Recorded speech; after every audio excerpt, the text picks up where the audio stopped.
بسم اللہ الرحمن الرحیم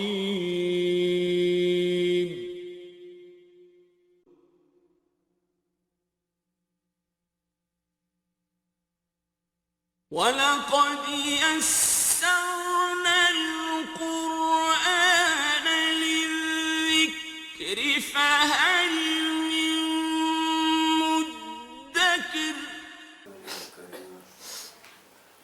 اللهم صل على محمد وعلى آل محمد كما صليت على إبراهيم وعلى آل إبراهيم إنك حميد مجيد اللهم بارك على محمد وعلى آل محمد كما باركت على إبراهيم وعلى آل إبراهيم إنك حميد مجيد قال الله تعالى في القرآن المجيد فأعوذ بالله من الشيطان الرجيم بسم الله الرحمن الرحيم إياك نعبد وإياك نستعين اهدنا الصراط المستقيم صراط الذين أنعمت عليهم غير المغضوب عليهم ولا الضالين صدق الله العظيم معزز سامعین کرام علماء کرام اور پیارے بچوں السلام علیکم ورحمۃ اللہ وبرکاتہ۔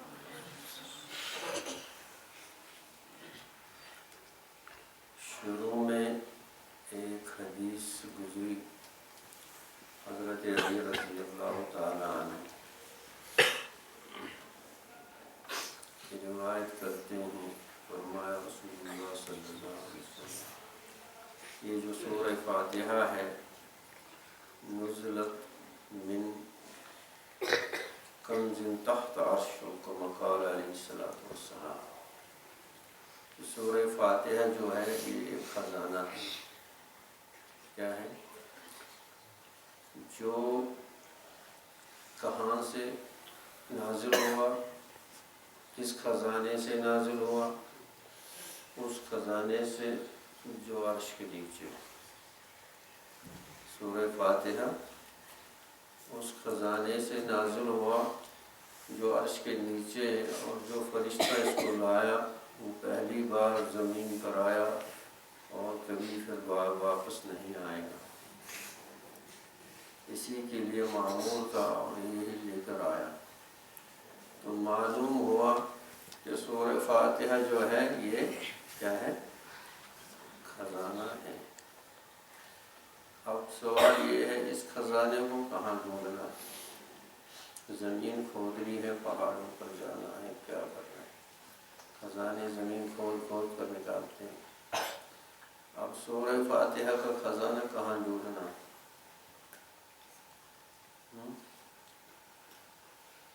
سوال پیدا ہوتا ہے یا نہیں ہوتا ہے؟ اور اس کا جو جواب ہے وہ جو عقل مند ہوں گے، اللہ نے جن کو سعادت مند بنایا ہوگا، وہ اس کو یاد بھی رکھیں گے اور وہاں سے اس خزانے کو ڈھونڈنے کی کوشش بھی کریں گے۔ پتہ ہے کہاں ڈھونڈنا ہے سورہ فاتحہ کے خزانے کو؟ سورہ فاتحہ جو ہے یہ اجمالی طور پر قرآن ہے، اجمالی طور پر تو گویا پورے قرآن کے خزانے کو ڈھونڈنا، اور قرآن کے عجائب اتنے ہیں جو کبھی ختم نہیں ہوں گے۔ قرآن کے عجائب و لطائف اسرار اتنے وسیع ہیں کہ وہ اس پہ کوئی انتہا نہیں۔ اب یہی مسئلہ ہے کہ جی ٹھیک ہے یہ خزانہ ہے اور یہ گنجینہ اسرار ہے، تو ملے گا کہاں؟ کہاں سے ڈھونڈنا ہے؟ کہاں جانا ہے؟ کیسے ڈھونڈیں گے؟ سوال ہے یا نہیں ہے؟ اور یاد رکھو یہ خزانہ ڈھونڈنا ہے نماز میں۔ سورہ فاتحہ اور نماز اس میں بہت مماثلت ہے، نہایت۔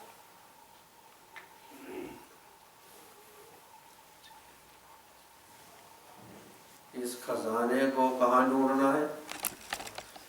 نماز میں۔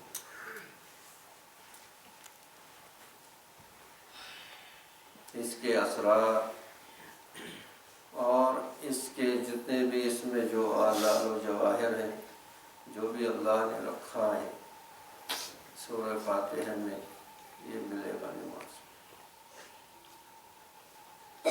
نماز کے بغیر کہاں ڈھونڈوں گے اس کو؟ کہاں ملے گا؟ نہیں ملے گا۔ ملتا ہے نماز۔ نماز جو ہے یہ ساری جتنے بھی بھلائیاں حاصل کرنے کی جو چیز ہے وہ ہے صلاۃ۔ اس کو ویسے ہی نہیں ایمان کے بعد رکھا گیا مقرر، ارکان اسلام میں ایسے ہی نہیں رکھا گیا۔ اور نماز کی جو ہر چیز کی ایک صورت ہوتی ہے اور ایک روح ہوتی ہے، ہر چیز کی ایک صورت ہوتی ہے، اس کا ظاہر ہوتا ہے اور اس کا باطن ہوتا ہے۔ اس کی ایک صورت ہوتی ہے، اس کی ایک روح ہوتی ہے۔ اور صورت اور ظاہر آپ کا نماز میں قیام ہے، رکوع ہے، قومہ ہے، سجدہ ہے، جلسہ ہے، سجدہ ثانیہ ہے، قعدہ ہے یا نہیں ہے؟ نماز کے ظاہری ارکان کیا ہیں؟ تکبیر تحریمہ ہے، اور قیام ہے، اور رکوع ہے، سجدہ اول ہے، سجدہ جلسہ بین سجدتین ہے، سجدہ ثانیہ ہے، قعدہ ہے۔ یہ اس کا ظاہر ہے، یہ اس کے ظاہری جو ہے ارکان ہیں، اور اس کی روح سورہ فاتحہ۔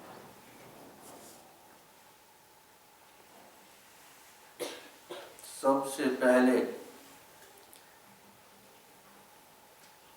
یعنی جو بسم اللہ میں اب اللہ پڑھتے ہیں جی، اور اللہ تعالیٰ کی صفات بے انتہا ہے، اللہ تعالیٰ کی صفات بے انتہا ہے۔ پہلے درجے پر بندے کو کبریائی کی سیر کرائی جاتی ہے، اللہ اکبر، جس کی سیر کرائی جاتی ہے اللہ کی کبریائی۔ کیا فرمایا؟ کبریائی ردائی والعظمت ازاری، اب کما قال علی قال اللہ تعالی فی حدیث قدسی۔ اسی حدیث قدسی سے علماء نے یہ اخذ کر لیا کہ کبریائی جو ہے یہ صفت عظیم سے اعلیٰ ہے، کیونکہ ردا جو ہے یہ اوپر کے چادر کو ردا بولتے ہیں، نیچے کے چادر کو ازار بولتے ہیں، اور اوپر کا جو ہوتا ہے وہ افضل ہوتا ہے۔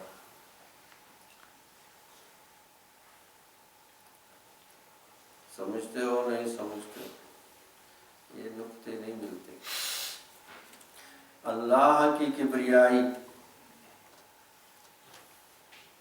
اللہ کی پہلے کیا بندہ کہتا ہے؟ اللہ اکبر۔ اکبر میں کس کی طرف اشارہ؟ اس کی کبریائی کی طرف اشارہ۔ تو ایک دم ساکن کھڑا ہو جاتا ہے اس کبریائی کے سامنے۔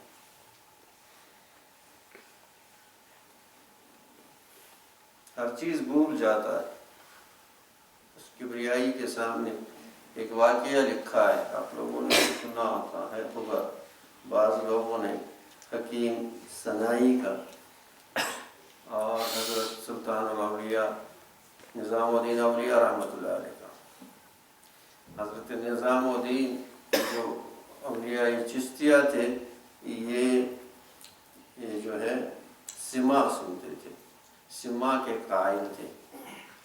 یعنی سما میں یاد رکھو موسیقی کے یہ چیزیں نہیں ہوتی.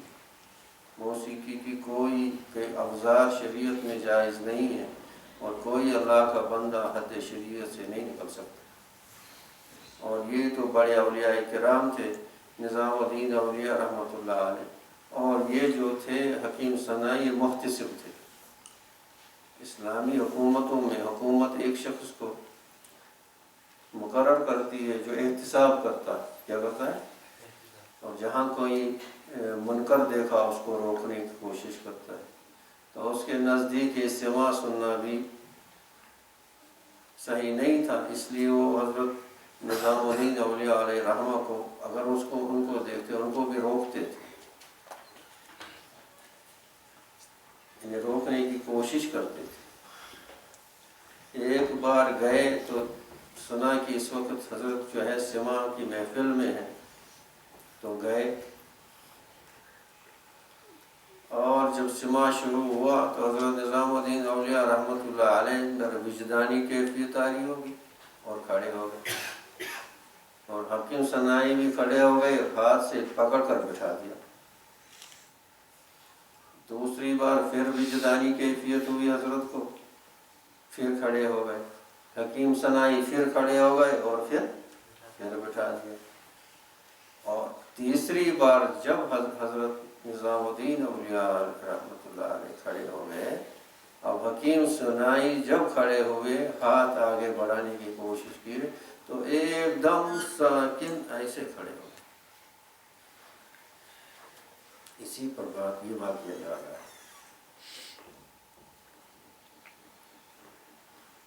باتیں سمجھنے کی کوشش کرو، نہیں ملتا یہ گوہر بادشاہوں کے خزینوں.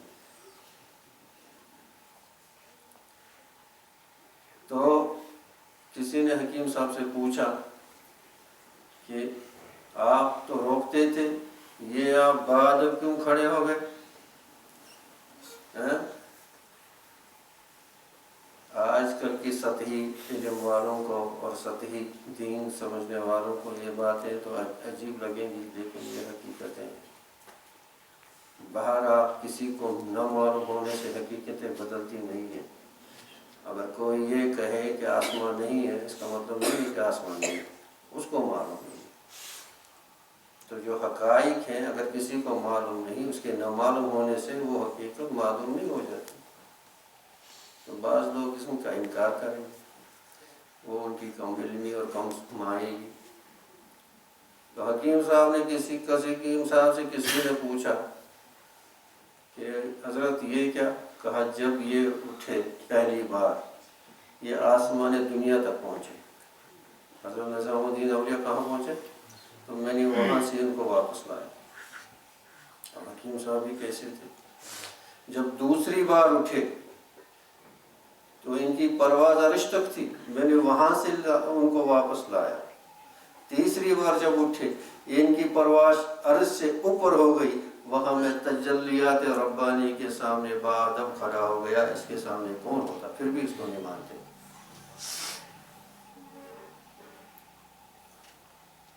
میں تجلیات ربانی کے سامنے بادب کھڑا ہو گیا. یہ لمبا واقعہ ہے، یہ موضوع سے مجھے ہٹائے گا.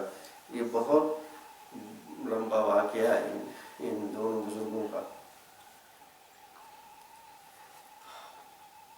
کیسے کھڑے ہو گئے؟ کیا مومن بندہ نماز میں اللہ اکبر کہتا ہے تو اللہ کی کبریائی کے سامنے ایسے ہی کھڑا ہوتا ہے؟ بڑا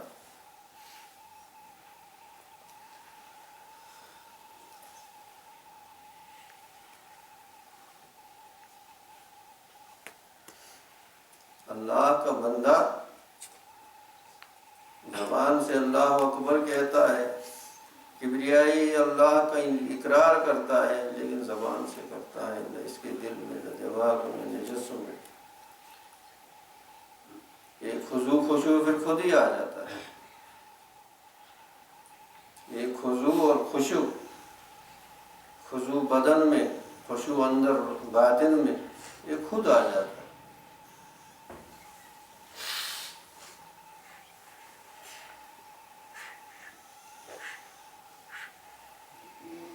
کیا سمجھے؟ اللہ کی کبریائی کا تصور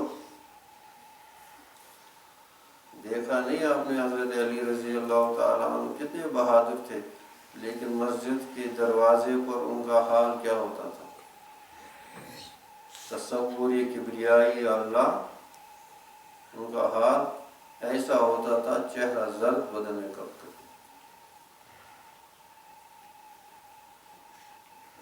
ہم لوگ اپنی زندگیاں ضائع کیے ہیں اور ہر چیز ضائع کیا ہے، ہم نے کچھ حاصل نہیں کیا۔ یہ خزانہ ملتا ہے وہیں، خوب یاد رکھو، وہیں ملتا ہے۔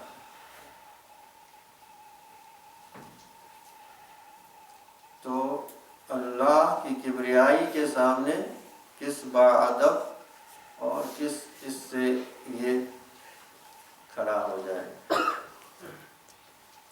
کیسے کھڑا ہونا چاہیے اور اس کے اندر کی کیفیت کیسی ہونی چاہیے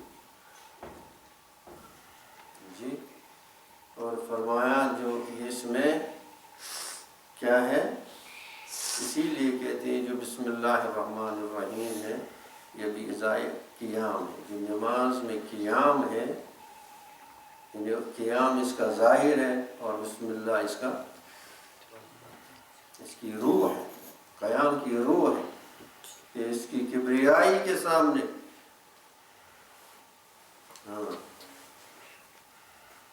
اس کی کبریائی کے سامنے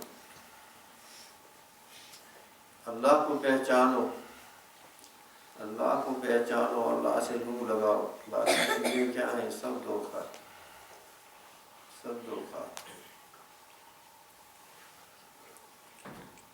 اور جب الحمدللہ رب العالمین کہتا ہے تو اس کی ربوبیت میں جو سیر کرتا ہے، اس کی ربوبیت میں جو سیر کرتا ہے تو اس ربوبیت میں سیر کر کے اس کے سامنے جھک جاتا ہے، رکوع میں چلا جاتا ہے، اندر سے باطن سے تو جھکتا ہی جھکتا ہے، بدن کو بھی جھکا دیتا ہے، رکوع میں چلا جاتا ہے اور وہاں اس کی عظمت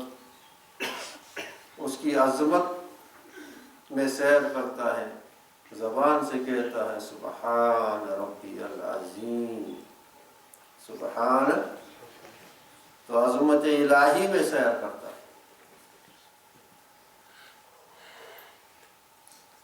اور جب الرحمن الرحیم کہتا ہے، اللہ کی ثنا